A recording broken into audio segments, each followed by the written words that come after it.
and part of this exercise in my current life. So we celebrate ourselves as teachers.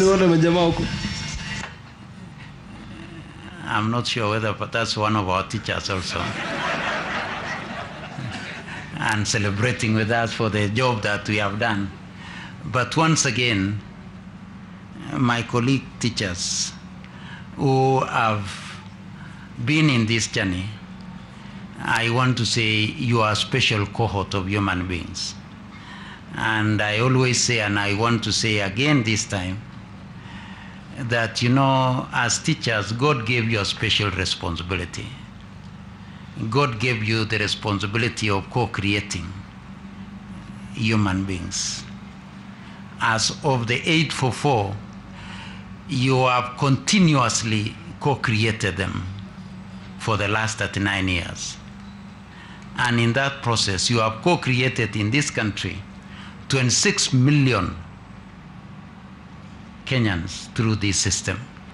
This is more than 70% of the adult population, except most of us who are up here, led by our CS, Nancy, myself, Meli, Nyotu, and Njegere, our chair of council. Majority of our colleagues in the fourth estate, I can confirm, are among the 26 million. We may be among the few who are not there. But once again, our colleague teachers, thank you very much. We can only say thank you. So once again, as already mentioned by the CEO Teacher Service Commission, it's only two months since we were here to commission the examination period and the examination process. And today we are here with our Cabinet Secretary to commission this team of our examination that we've done. We are opening our schools on the 8th of January for the new year, meaning that we are back to our normal calendar of events after COVID. I would want to thank again our teachers for the much that you have put in. There were times we were running 4 terms in a calendar year. Last year we even did so many examinations in the same year. We say thank you for your good work and for the work that you did.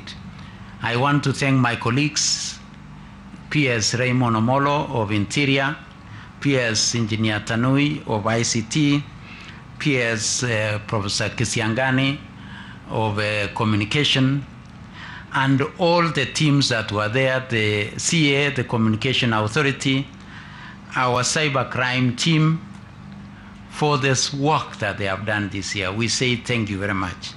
We've ran a good journey this year.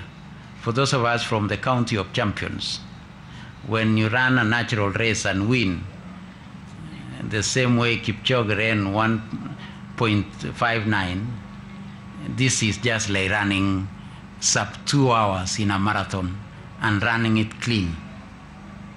So we say thank you very much. Finally, I would want, before I invite our 2 oversight colleagues from National Assembly and Senate, I would want to appreciate our field officers. You've done a gallant job in managing the examination, some in very difficult situations. I saw quite a number of them who had to remove their shoes so that they could cross the river, in making sure that we serve our children. I know the CEO mentioned to me about the 2 counties where registration was extremely smooth. We want to thank our colleagues in Vihiga, in Taita Taveta, and our other colleagues for registering 1.4 million of our learners who have done this examination this year. Tunasema asanteni sana for that work. I know we have honored our 2 teachers who passed on while we were doing exams.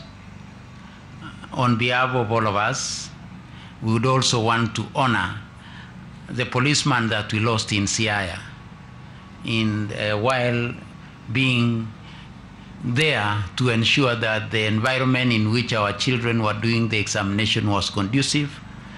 So on behalf of all of us and on behalf of my colleague in the Ministry of Interior, we also honor this gallant soldier who stood out to ensure that our children were safe and in process paid the ultimate cost through his life.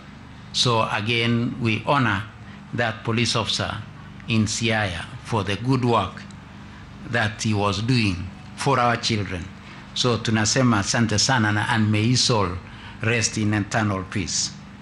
Finally, I would want to thank our head teachers. I know the chair of KEPSHA, Bwana Nzioka, is